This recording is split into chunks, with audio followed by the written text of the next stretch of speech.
نحمده ونصلي ونسلم على سيدنا ومولانا محمد رسوله النبي الأمين المكين الحنين الكريم الرؤوف الرحيم. أما بعد، بسم الله الرحمن الرحيم. حضرات مشائخ اعظام و علماء کرام، معزز رفقاء اور ہم سب کے عزیز اور تحریک منہاج القرآن کے ایک عظیم سپوت عدنان جاوید مرحوم کے ایصال ثواب کے لیے لندن برطانیہ کے اس مرکز منہاج القرآن پر منعقدہ تقریب قرآن خوانی میں شرکت کے لیے آئے ہوئے تمام وفود، جن میں خواتین بھی کثیر تعداد میں ہیں اور حضرات بھی، ہم سب ایک مشترکہ تعزیت میں شریک ہیں. وہ تعزیت کسی ایک فرد یا فیملی کے لیے نہیں ہے، وہ تحریک کے جملہ رفقاء اور جملہ وابستگان کے لیے یکساں ہے. عدنان جاوید ہم سب کا مشترکہ سرمایہ تھا، اور ایسا سرمایہ تھا کہ تحریکوں میں اور جماعتوں میں اور تنظیموں میں ایسے افراد اور ایسے جوان روز روز پیدا نہیں ہوتے. وہ اپنی خوبیوں میں، اپنے اخلاق میں، اپنی وفاداری میں، اپنی تابعداری اور استواری میں، اور اپنے کام کی سوجھ بوجھ میں، ایبیلٹی میں، کیپیبلٹی میں، قابلیت میں، آنیسٹی میں، ایفیشنسی میں، اور رات دن مشن کے لیے قربانی میں، وہ ان لوگوں میں سے تھا جن کو آپ یکتا کہہ سکتے ہیں. ان افراد میں اس کا شمار ہوتا ہے بغیر شک و شبہ، جنہیں آپ بے مثال، بے نظیر اور یکتا و تنہا کہتے ہیں. لیکن ہر وہ شخص جو دنیا میں آیا ہے وہ جانے کے لیے ہی آیا ہے، اس نے جانا بھی ہے. اس موقع پر جو دو چار چیزیں یاد رکھنے کے لیے، سمجھنے اور یاد رکھنے کے لیے عرض کر رہا ہوں، وہ یہ: ایک تو میں خود بہت خوش ہوں، حضرت مولانا حبیب الرحمن صاحب فلتلی کئی سالوں کے بعد یہ لندن میں ملاقات ہو گئی. یہ علماء صالحین میں سے ہیں، اور باقی احباب علماء کرام جید شخصیات جمع ہیں. یہ عدنان جاوید مرحوم کی خوش قسمتی ہے کہ اس کے ایصال ثواب کی تقریب میں اور اس کی مغفرت اور بلندی درجات کی نشست میں ایسی ایسی برگزیدہ ہستیاں شامل ہیں، اور برطانیہ بھر سے رفقاء اور یورپ سے بھی نمائندگان آئے ہیں. پورے یورپ کے سفیر اسلام حضرت علامہ الحافظ الشیخ نذیر احمد خان القادری دامت برکاتہم اپنی علالت طبع کے باوجود سفر کر کے ابھی پہنچے. پہلے امریکہ سے آئے ہیں، پہنچے اور پھر یہاں سفر کر کے آئے. اللہ پاک عدنان جاوید کے درجات بلند فرمائے. جو چیز سمجھنے والی ہے وہ یہ کہ یہ موت جو عدنان جاوید کے حوالے سے، یعنی کہیے کہ جو ذکر کا حوالہ ہے، ہم ایسی تقریب جب کرتے ہیں، مل بیٹھتے ہیں، تو کسی کی موت کا ایک حوالہ ہوتا ہے. یہ موت انسانی زندگی کا خاتمہ نہیں ہے. کیا موت انسانی زندگی کا خاتمہ نہیں ہے۔ اور میری بات شاید عدنان جاوید کی والدہ سن رہی ہوں، اس کے بھائی بہنیں، اس کی زوجہ جو اب بیوہ ہو گئی وہ، اور فیملی کے اعزاء اقارب سن رہے ہوں، اور دیگر رفقا بھی جن کو محبت ہے، جو غم زدہ ہیں، ان کے لیے مزید حوصلے اور ڈھارس کا باعث ہوگا۔ یاد رکھ لیں کہ موت انسانی زندگی کا خاتمہ نہیں ہے۔ اسی طرح جیسے پیدائش انسانی زندگی کی ابتدا نہیں ہے، جیسے ولادت یا پیدائش انسانی زندگی کی ابتدا نہیں ہے، اسی طرح موت اور وفات انسانی زندگی کی انتہا نہیں ہے۔ انسانی زندگی بڑی طویل دورانیے پر محیط ہے، طویل ہے، جس کی ابتدا ہے، جس کی بگننگ ہے، مگر اس کی اینڈ کوئی نہیں ہے۔ یہ خاص بات کہہ رہا ہوں۔ بہت ممکن ہے کئی لوگ جملے کا آخری آدھا حصہ کہتے ہوئے گھبرائیں۔ تو یہ زندگی انسان کی ایسی ہے کہ اس کی بگننگ ہے، بگننگ کے ہونے نے اسے مخلوق بنا دیا ہے، مگر اینڈ لیس ہے، اینڈ نہیں ہے۔ آپ سمجھ گئے نا بات کو؟ اینڈ اس لیے نہیں ہے کہ ہم سمجھتے ہیں کہ موت انسانی زندگی کو ختم کرتی ہے نا، موت کے سوا اور کوئی شے تو نہیں ہے جس کے بارے میں یہ گمان کیا جائے کہ وہ زندگی کو ختم کر دے گی، موت ہی ہے نا۔ لیکن احادیث صحیحہ میں ہے، متفق علیہ حدیث ہے بخاری مسلم کی، کہ موت پر موت وارد کر دی جائے گی جب قیامت کے دن کا اینڈ ہوگا، اور جنتی جنت میں چلے جائیں گے اور دوزخی دوزخ میں چلے جائیں گے، تو موت کو ختم کر ذبح کر دیا جائے گا، موت پر موت وارد ہو جائے گی، اور سب کو دکھا کر اللہ پاک موت کو مروائیں گے، ذبح کروا دیں گے، تاکہ اب لوگ سمجھ لیں کہ اب چونکہ موت خود مر گئی ہے، اب انسانوں پر کوئی موت نہیں آئے گی، انسانوں پر اب کوئی موت نہیں آئے گی۔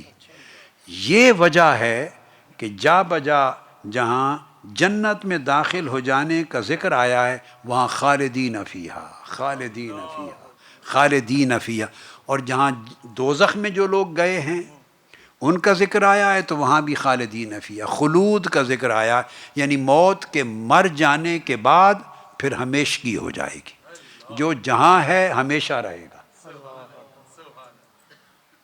جو جہاں ہے ہمیشہ رہے گا۔ تو جب موت کی اپنی موت ہو گئی تو اب اس کے بعد انسان مر نہیں سکتا، تو اب کوئی تعین بھی نہیں کر سکتا کہ کب تک نہیں مر سکتا۔ جس کو اللہ پاک نے فرما دیا خالدین فیہا، تو اس کا تو اینڈ ہی کوئی نہیں ہے، اس کا کس پیمانے سے کوئی تعین کرے گا کہ اس زمانے ختم ہو گئے، بس وہ خالدین فیہا، اس پر خلود ہو گیا، وہ ہمیشہ ہمیشہ ہمیشہ، they will live there forever۔ تو اینڈ لیس ہونا سمجھ میں آ گیا کہ اس کی کوئی انتہا اینڈ نہیں ہے۔ اب میں نے عرض کیا کہ بگننگ ہے، اب بگننگ کا حال سن لیں۔ انسان کی بگننگ ہے، ابتدا ہے، وہ ابتدا پیدائش نہیں ہے۔ یہ جو میری ماں کے پیٹ سے ولادت ہوتی ہے یہ نہیں، یہ جسمانی ظہور ہے۔ یہ کیا ہے؟ جسمانی ظہور ہے۔ انسان پہلے سے چلا آ رہا ہے، مرحلہ در مرحلہ پیدائش کے دروازے سے گزر کر اس دنیا کی حویلی میں داخل ہو گیا ہے، پیدائش کے دروازے سے گزر کر اس دنیا کی کہ کوٹی دنیا کے صحن میں آ گیا ہے، ظاہر ہو گیا ہے، مگر ہے کب سے؟ قرآن مجید کی ایک آیہ کریمہ بتاتا ہوں آپ کو. اللہ رب العزت نے ارشاد فرمایا ہے، اعوذ باللہ من الشیطان الرجیم، هل اتی علی الانسان حین من الدہر لم یکن شیئا مذکورا. یہ انسان کی زندگی کا بیان ہے. هل اتی علی الانسان حین من الدہر، کہ انسان پر ایک زمانہ ایسا بھی گزر چکا ہے. اللہ رب العزت نے ڈکلیئر کیا ہے کہ انسان پر ایک زمانہ ایسا بھی گزر چکا ہے، لم یکن شیئا مذکورا، جب وہ ایک شے تھا مگر مذکور نہ تھا. جب وہ تھا، لم یکن شیئا مذکورا، وہ تھا، ایک شے تھا مگر مذکور نہ تھا. اللہ رب العزت نے اس کو نہیں فرمایا کہ وہ معدوم تھا، فرمایا شے مذکور نہ تھا. He existed at that time. There was a time when he existed, but he was never mentioned. He existed at that time, but he was not known to anybody. He existed at that time, but he was not perceived by other creatures.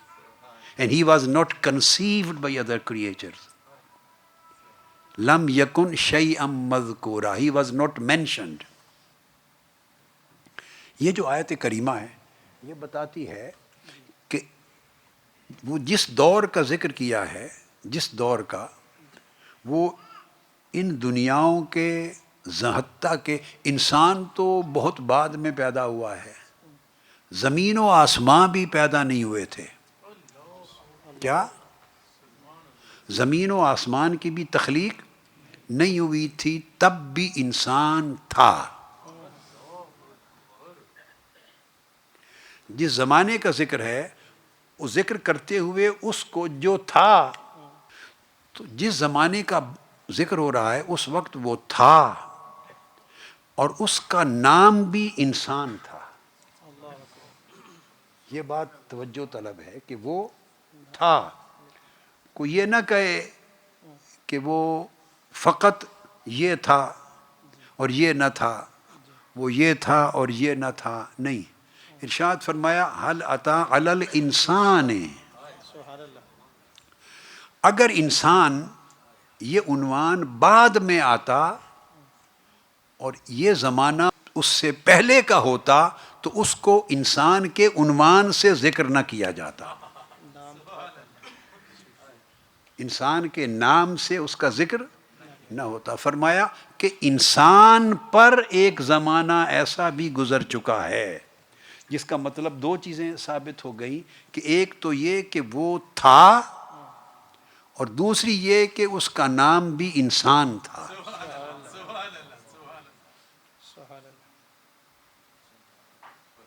ایک اس کی existence establish ہو گئی اور ایک اس کا نیم، nomenclature, اس کی identity.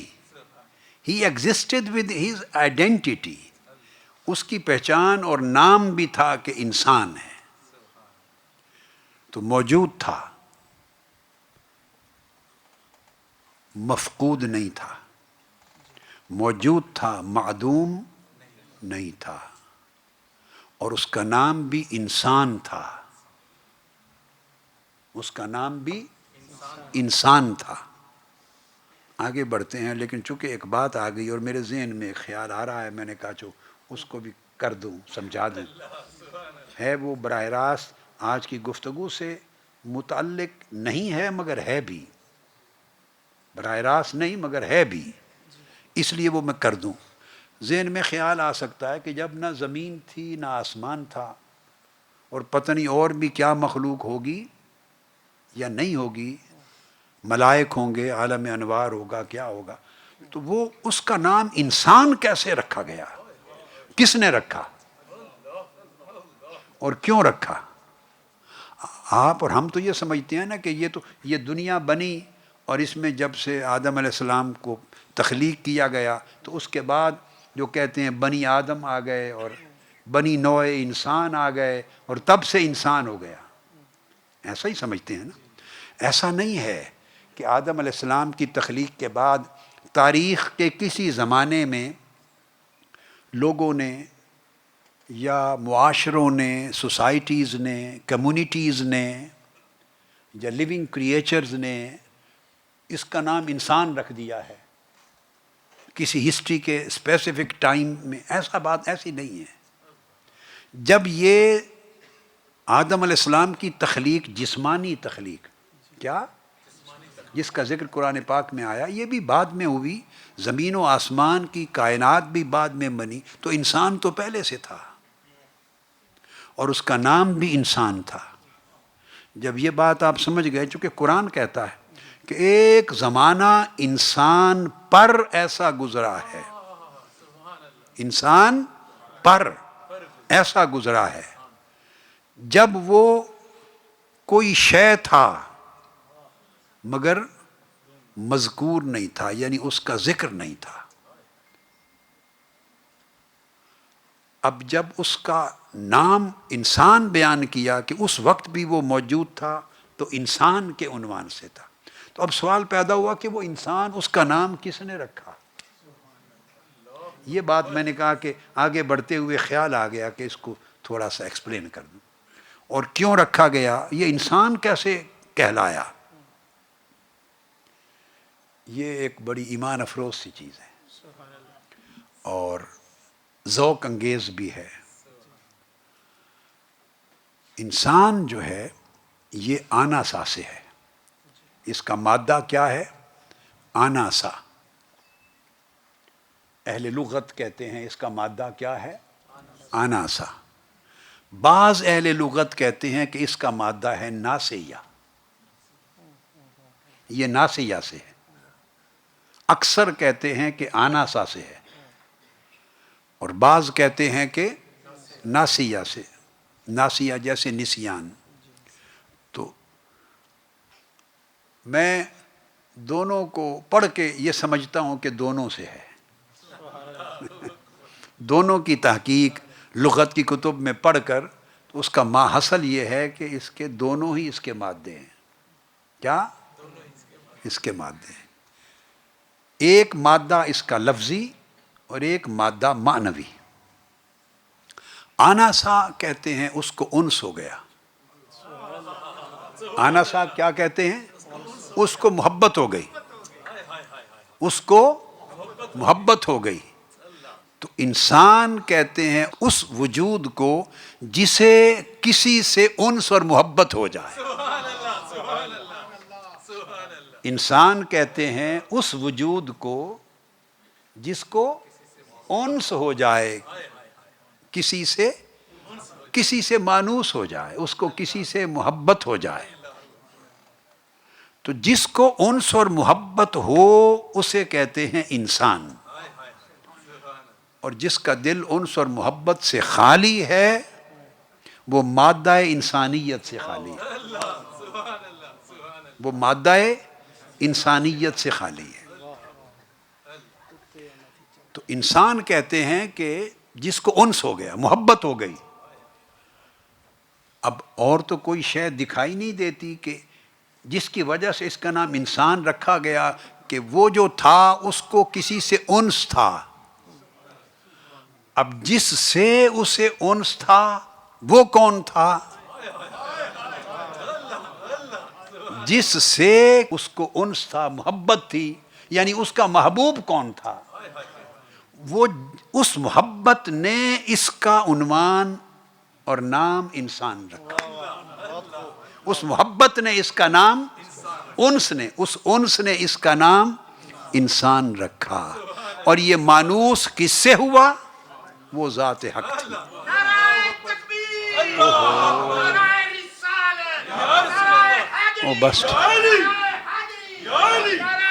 بس ماشاء اللہ. مانوس کس سے ہوا؟ اس کو محبت کس سے ہوئی؟ جس سے محبت ہوئی اس کو اللہ کہتے ہیں. اس کو کیا کہتے ہیں؟ اللہ، اللہ کہتے ہیں۔ اور اللہ کا جو لفظ ہے اس کے بھی مادے بیان کیے گئے ہیں لفظ اللہ کے، ان میں سے بھی ایک کا معنی یہ ہے وہ ذات جس کی محبت اور عشق میں کوئی گم ہو جائے۔ اللہ کے لفظی 8 مادے بیان کیے گئے ہیں۔ کتنے؟ 8 لفظ اللہ کے۔ یہ میری جو کتاب ہے سورہ فاتحہ کی تفسیر، اس کو اگر آپ دیکھیں تو اس میں ساری لفظ اللہ کی بحث پر ایک کتاب بھی ہے میرا پورا، اس میں آپ کو ساری تفصیل مل جائے گی۔ 8 مادوں پر گفتگو کی میں نے، مل جائے گا آپ کو۔ یہ سورہ فاتحہ کی تفسیر پوری مالک یوم الدین تک چھپی ہوئی ہے، جو یہاں ہوگی، ضخیم ہے کوئی۔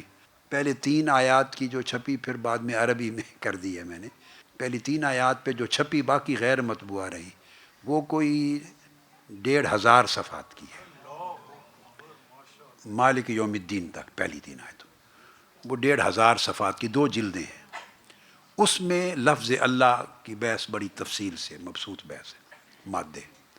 تو جو بتا رہا ہوں وہ یہ کہ انسان کا معنی ہے کہ جو کسی سے مانوس ہو جائے اور محبت کرے، اور اللہ کے لفظ کے لفظی معانی میں ایک معنی یہ ہے وہ ذات جس کی محبت میں کوئی گم ہو جائے۔ اب جو گم ہو جائے وہ کون ہوتا ہے؟ جو سب کچھ بھول جائے۔ اس سے نسیان آ گیا، انسان نے اس سے ایسی محبت کی کہ اس کے سوا سب کچھ بھول گیا۔ انسان نے اس سے ایسی محبت کی کہ اس کے سوا سب کچھ بھول گیا، حتیٰ کہ خود کو بھی بھول گیا۔ وَوَجَدَكَ ضَالًّا فَهَدَىٰ، ایسی محبت کی کہ سب کچھ بھول گیا، اس محبوب کے سوا کچھ یاد۔ تو جو بھول جائے اس بھولنے کو نسیان کہتے ہیں۔ اب جنہوں نے کہا کہ انسان نسیان نہ سے یا سے بنا ہے، وہ بھی سچے ہوئے کہ ہاں نسیان سے بنا ہے۔ جنہوں نے کہا ان سے بنا ہے، وہ بھی سچے ہوئے۔ سچا انس اور محبت اس کی تعریف ہی یہ ہے کہ جب وہ کامل ہوتی ہے تو محبوب کے سوا ہر شے کو بھلا دیتی ہے۔ جس محبت میں بندہ محبوب کے ما سوا کو بھولے نہیں، وہ محبت ناقص رہتی ہے۔ وہ محبت جب کامل ہوتی ہے تو اس کا کمال یہ ہے کہ محبوب یاد رہے اور محبوب کا ما سوا بھول جائے، تو انس اور نسیان اکٹھے ہو جاتے ہیں۔ انس و نسیان اکٹھے۔ یہ تو تھا درمیان میں ایک جملہ معترضہ کہ اس کا نام انسان کس نے رکھا اور کیوں رکھا؟ تو اس کا نام محبت کی وجہ سے رکھا گیا۔ تو چونکہ اس کا محبوب وہ ہے تو انسان تو اس کا عاشق ہے، انسان تو اس کا عاشق ہے۔ اب عاشق اپنے محبوب سے کتنا زمانہ دور رہے گا؟ عاشق محبوب سے کتنا وقت دور رہے گا؟ ہم ابھی دوری میں ہیں۔ جو چلے گئے جو انسان، وہ دوری سے، پردیس سے چھٹکارا پا کے محبوب کی طرف چلے گئے۔ آپ سمجھ گئے نا بات کو؟ اب چونکہ بات عدنان کی چلی تھی نا، تو عدنان کی فیملی سن رہی ہوگی نا، میں ان کے لیے، یا بعد میں سنیں گے، ان کے لیے جملہ بول رہا ہوں کہ ان کا رونا نہیں بنتا، ان کا رونا اور بے صبری کرنا، آہ و فغاں کرنا نہیں بنتا، اس لیے کہ ہم ابھی پردیس میں ہیں، وہ اپنے دیس میں چلا گیا۔ تو جو پردیس میں ہے ان کو رونا چاہیے یا دیس میں جانے والے کو رونا چاہیے؟ ہم ٹھیک ہے، ہم روئیں گے چونکہ پردیس میں جو ہوئے، مگر جو اپنے دیس میں چلا گیا، اپنے محبوب کی طرف چلا گیا، اپنے وطن کی طرف چلا گیا، وہ فرحاں ہوتا ہے، خوش ہوتا ہے، وہ خوش ہوتا ہے، چونکہ اس کی دوری ختم ہو گئی زندگی سے۔ کیوں؟ کہ وہ انسان تھا، وہ تھا انسان، اور انسان کی تو حقیقت ہی یہ تھی کہ جب کچھ بھی نہیں تھا تب سے اس نے محبت شروع کی۔ اللہ سے تب سے محبت شروع کی، تب سے رشتہ انس استوار ہوا، رشتہ انس استوار ہوا، قائم ہوا۔ تو انس اور محبت میں سے وہ بنایا گیا، اور انس اور محبت سے پالا گیا، اور انس اور محبت سے ہی وہ ظاہر کیا گیا۔ حتیٰ کہ جسمانی ظہور بھی ہوتا ہے تو وہ کسی انس اور محبت کے نتیجے میں ہوتا ہے، یعنی ہر مرحلے پر انس اور محبت ہے کسی نہ کسی شکل میں، ہر مرحلے پر انس و محبت ہے کسی نہ کسی شکل میں۔ تو انسان اس وقت بھی تھا، فرمایا لم یکن شیئا مذکورا، جب وہ کوئی اس کا ذکر نہ تھا۔ تو یہاں سے یہ دیکھیے، یہ کہتے ہیں عربی میں، اصول میں، نحو میں قاعدے کی بات یہ ہے، شیئا مذکورا، یہ جو دو لفظ آئے ہیں یہ ایک مرکب ہے توصیفی، اس کو موصوف اور صفت کہتے ہیں۔ شیئا یہ موصوف ہے اور مذکورہ صفت ہے۔ کیا؟ اب ایک خاص بات ذہن میں رکھ لیں، صفت کی نفی سے موصوف کا انتفاع نہیں ہوتا۔ اگر ایک صفت کی نفی ہو جائے تو اس سے موصوف معدوم یعنی ختم نہیں ہو جاتا، کیونکہ موصوف کی کئی صفتیں ہوتی ہیں، اگر ایک کی نفی ہو گئی تو دوسری ہوگی، دوسری کی نفی ہوئی تو کوئی اور صفت ہوگی، پھر کوئی اور صفت ہوگی۔ صفت کی نفی سے موصوف معدوم نہیں ہوتا، موصوف کی نفی ہو جائے تو ساری صفتوں کی نفی ہو جاتی ہے۔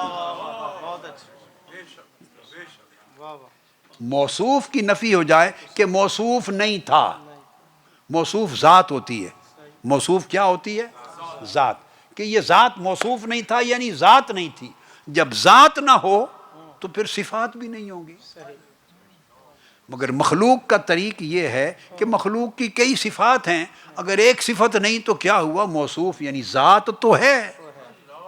اللہ پاک نے فرمایا لم یکن شیئا مذکورا، ذات کی نفی نہیں کی، فرمایا کہ وہ شیء مذکور نہ تھی، یعنی ایسی شے، وہ شے تھا مگر مذکور نہ تھا، شے تھا اس لیے تو فرمایا حل اتی علی الانسان، پہلے توثیق کر دی کہ انسان موجود تھا، انسان موجود تھا مگر شے مذکور نہ تھا، اس کا ذکر نہ تھا۔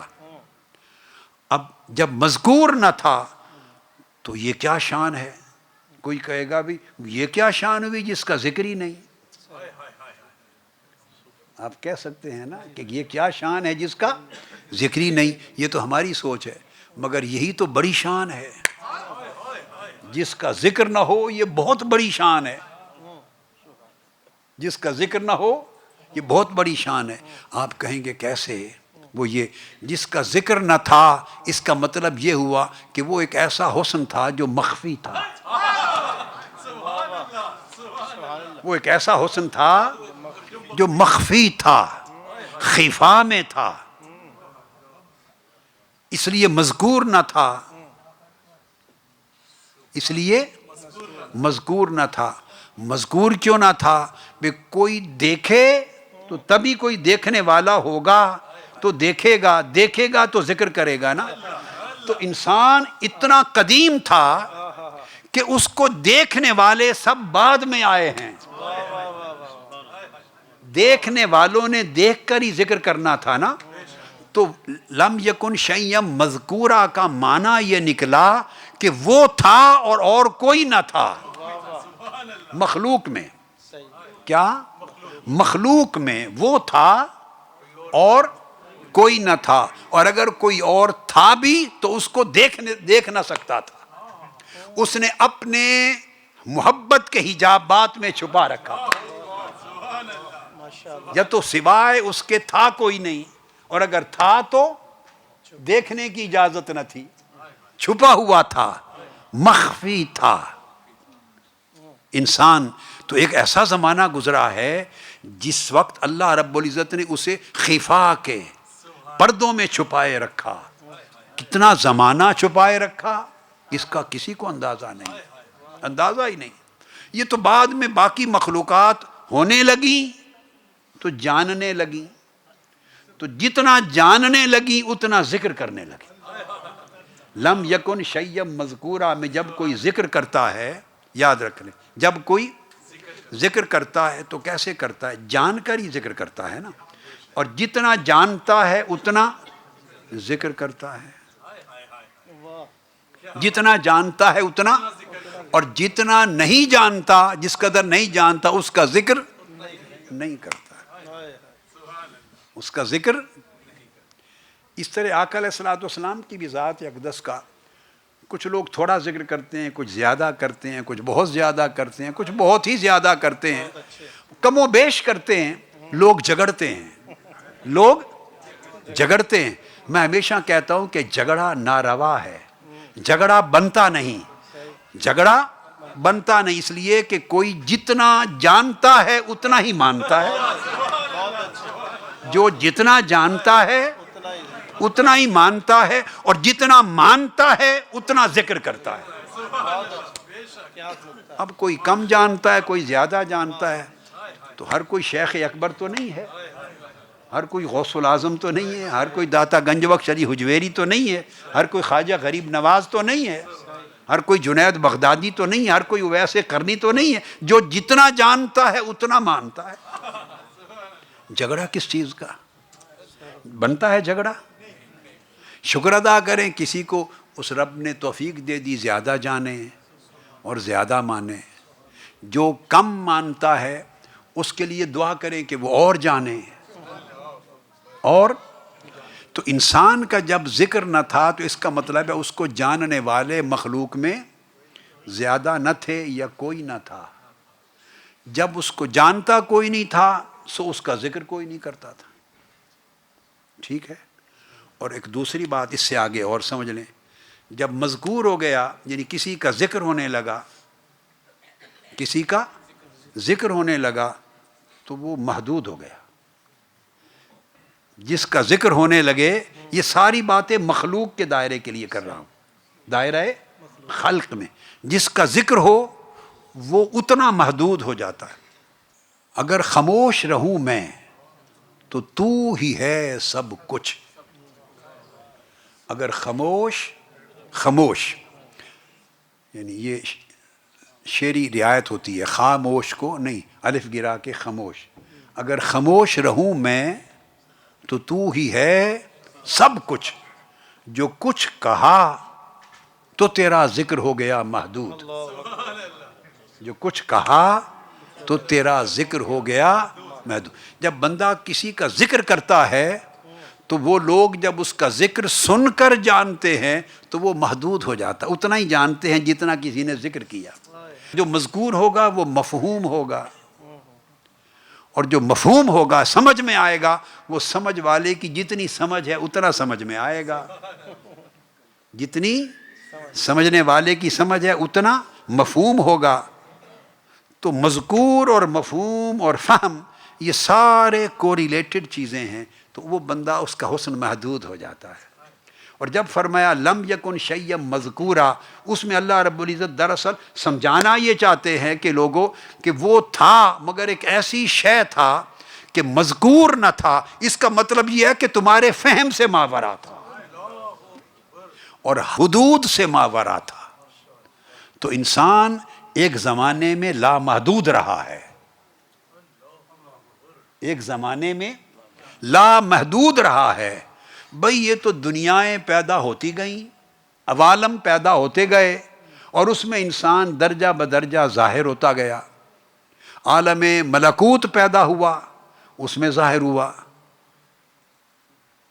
عالم ملکوت پیدا ہوا پھر اس میں ظاہر ہوا، پھر عالم ناسود پیدا ہوا پھر اس میں ظاہر ہوا، پھر ماں کے بطن میں آ گیا اس میں ظاہر ہوا، پھر دنیا میں آیا پھر اس میں ظاہر ہوا۔ وہ تو عالم بنتے گئے تو عالم در عالم ظاہر ہوتا گیا۔ تو جیسے جب ظاہر ہونا شروع ہوا تب سے محدود ہونا شروع ہو گیا، تب سے محدود ہونا شروع ہو گیا۔ اور جب وہ ظاہر نہیں ہوا تھا، نہ مذکور تھا نہ محدود تھا، تو انسان ایک وقت میں لامحدود تھا۔ اب ہم تو اس دنیا میں آ کے بڑے محدود ہو گئے، بڑے محدود ہو گئے. اس لیے آقا علیہ الصلوۃ والسلام کی ذات اقدس جو حقیقت محمدیہ ہے وہ حقیقت انسانیہ بھی ہے. تو آپ کی حقیقت یہ ہے کہ وہ جو لامحدودیت کی انتہا ہے خلق میں، وہ آقا علیہ السلام کی حقیقت ہے. تو اس لیے میں نے عرض کیا کہ انسان ایک طویل زمانے سے ہے. ابھی تو میں نے آپ کو صرف اس کی زندگی کا ایک جو پہلا دور تھا غیر مذکور ہونے کا، اس کا ذکر کیا. تو وہ ظاہر ہوتا ہوتا ہوتا انسان اس دنیا میں آ پہنچتا ہے. چونکہ ہم شناسا ہوتے ہیں اس دنیا میں ایک دوسرے سے، تو ہمیں اس سے پیچھے کی شناسائی نہیں ہے، اس سے پیچھے کی شناسائی نہیں ہے. ورنہ تو اگر شناسائی عارف روحوں کو ہوتی ہے تو وہ تو قالو بلا کا بھی ایک دور تھا. یہ بھی ایک دور میں ظاہر ہو چکا تھا جب قالو بلا کہا، الستو بربکم، اللہ نے خطاب کیا، انہوں نے سمجھا، جواب دیا. تو اللہ ان سے مخاطب تھا، وہ بھی انسان تھا، وہ بھی انسان تھا. تو پھر ہم اس دور میں آ گئے. اب اس دور میں جب انسان ظاہر ہوتا ہے کوئی اس کا باپ کہلاتا ہے. یہ حد بندیاں ہیں ساری، یہ محدود ہوتا جا رہا ہے. یہ کون ہے؟ یہ اس کا باپ ہے، محدود ہو گیا. یہ کون ہے؟ یہ اس کی ماں ہے، اور محدود ہو گیا. یہ اس کے بھائی ہیں، اور محدود ہو گیا. یہ اس کی بہنیں ہیں، اور محدود ہو گیا. یہ اس کے بیٹے ہیں. جتنے تشخصات ہوتے گئے، تشخصات اور تعینات سارے محدود سے محدود تر کرتے چلے جاتے ہیں. چونکہ ہم سارے ہمارے تعلقات سارے تشخصات کے ہیں، آئیڈینٹیٹیز کے سارے تعلقات ہیں. ریلیشن شپ ہمارے بیسڈ آن آئیڈینٹیٹیز ہیں، لمیٹڈ آئیڈینٹیٹیز ہیں، لمیٹڈ ریلیشن شپس ہیں، لمیٹڈ ہماری پرسیپشنز ہیں، لمیٹڈ ہمارے کنسیپشنز ہیں، لمیٹڈ ہماری انڈرسٹینڈنگ ہے. یہ جو سارے ریلیشن لمیٹڈ ہیں. تو جب بندہ اس لمیٹڈ ورلڈ سے نکل کر اب ڈیتھ ہوتی ہے، وفات ہوتی ہے، تو پھر وہ ان لمیٹڈ کی طرف چل پڑتا ہے. جب وہ آیا تھا تو ان لمیٹڈ سے لمیٹڈ کی طرف سفر کرتا ہوا آیا تھا. ان لمیٹڈ سے لمیٹڈ کی طرف سفر کرتا ہوا آیا تھا، تاکہ آتے آتے لمیٹڈ ہوتے ہوتے ہوتے اس دنیا میں ظاہر ہو گیا. ان سارے رشتوں نے اسے لمیٹڈ کر دیا اور لمیٹیشن چھوٹی کر دی. اب جب موت ہوتی ہے تو دیکھیے ہم عجیب لوگ ہیں. یعنی جو بچہ پیدا ہوتا ہے تو ہم خوش ہوتے ہیں، پیدا ہوتا ہے ہم ہنستے ہیں. کیوں ہنستے ہیں؟ اس لیے کہ وہ لمیٹڈ ورلڈ میں آ گیا ہے نا. تو ہم لمیٹڈ لوگ ہیں، لمیٹڈ لوگ لمیٹڈ رشتوں میں خوش ہوتے ہیں. محدود لوگ محدود رشتوں میں خوش ہوتے ہیں کہ آ گیا. یعنی ہم تو پہلے ہی محدود ہو چکے ہوئے تھے. وہ جو باپ تھا، ماں تھی، رشتہ دار، ہم تو پہلے محدود ہو چکے ہوئے تھے. ان لمیٹڈ ورلڈ کو چھوڑ کے لمیٹڈ نیروور ورلڈ میں آ چکے ہوئے تھے. اب یہ بھی ہماری نیرو ورلڈ کا حصہ بن گیا. ہم خوش ہوتے ہیں، ہمارے جیسا ہو گیا، ہمارے جیسا ہو گیا. اور ہم یہ بھول جاتے ہیں کہ جب پیدائش ایک دروازہ تھا. یہ ساری دنیا ایک حویلی ہے، صحن ہے، ایک حویلی ہے. ایک دروازہ اس کا اس طرف سے ہے، ایک دروازہ ادھر ہے. ادھر کے دروازے کا نام ہے ولادت، برتھ. اس طرف کے دروازے کا نام ہے برتھ، یہ ولادت، پیدائش ہے. ادھر کے دروازے کا نام ہے ڈیتھ. یہ نام ہے دو دروازوں کے. قیامت کے دن بھی جنت کے دروازے ہوں گے. ہر کوئی اپنے عمل کے حساب سے ان دروازوں میں سے گزر رہا ہوگا. دروازے ہیں. تو اس دنیا میں جس دروازے سے آمد ہوتی ہے اس دروازے کے اوپر لکھا ہوا ہے ڈور آف برتھ.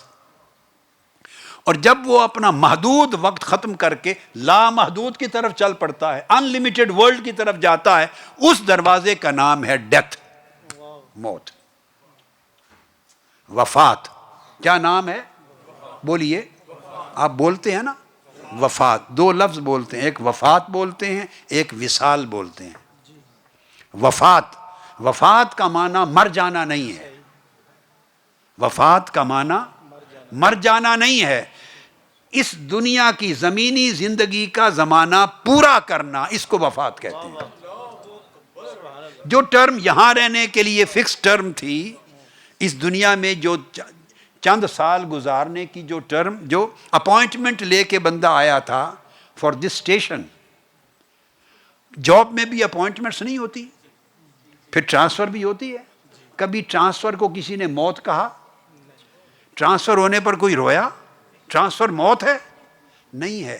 اس لیے یہ جو ڈیتھ ہے یہ ٹرانسفر ہے، یہ ٹرانسفر ہے، from this world to that world, from limited world to towards unlimited world, یہ ایک ٹرانسفر ہے۔ اس کی پوسٹنگ ہوئی، پہلے اپوائنٹمنٹ ہوئی ٹو دس ورلڈ، اس اسٹیشن میں آ گیا، اب یہاں کی ٹرم کمپلیٹ کی، یہاں کی term of his appointment, term of his stay complete کی، اس کمپلیشن کو وفات کہتے ہیں، اس کمپلیشن کو وفات کہتے ہیں۔ اور جو اللہ والے نیک لوگ ہوتے ہیں ان کے لیے لفظ وفات کے علاوہ ایک اور لفظ آپ استعمال کرتے ہیں، وہ کہتے ہیں وصال۔ اللہ والوں کے لیے کہتے ہیں وصال فرما گئے۔ وہ وصال کیوں کہتے ہیں؟ وصال ہے ملاقات۔ کیا ہے؟ ملاقات۔ اس وفات کو وصال کیوں کہتے ہیں؟ اس لیے کہ وہ لامحدود ہے، اور محدود دنیا میں رہنے والا لامحدود سے ملاقات نہیں کر سکتا، یہ پروٹوکولز میں نہیں ہے، یہ پروٹوکولز میں نہیں ہے۔ یہ بندہ جب لامحدود دنیا میں جائے گا، لامحدود دنیا میں جائے گا تو حدیں ٹوٹ جائیں گی، تو پھر لامحدود حسن سے ملاقات ہوگی۔ اس لیے وفات کو وصال کہتے ہیں، چونکہ اب اس کی ملاقات آنے والی ہے۔ اب جب وفات ہو گئی جس کی، اس کی دو ملاقاتیں ہیں، سن لیں، ایک بھی نہیں، اس کی بولیے دو ملاقاتیں ہیں۔ ایک ملاقات آقا علیہ السلام سے ہے صلی اللہ تعالی علیہ وآلہ وسلم سے، تو اس پر رونا بنتا ہے جس کی پہلی رات آقا علیہ السلام سے ملاقات ہونے والی ہے، پہلی رات۔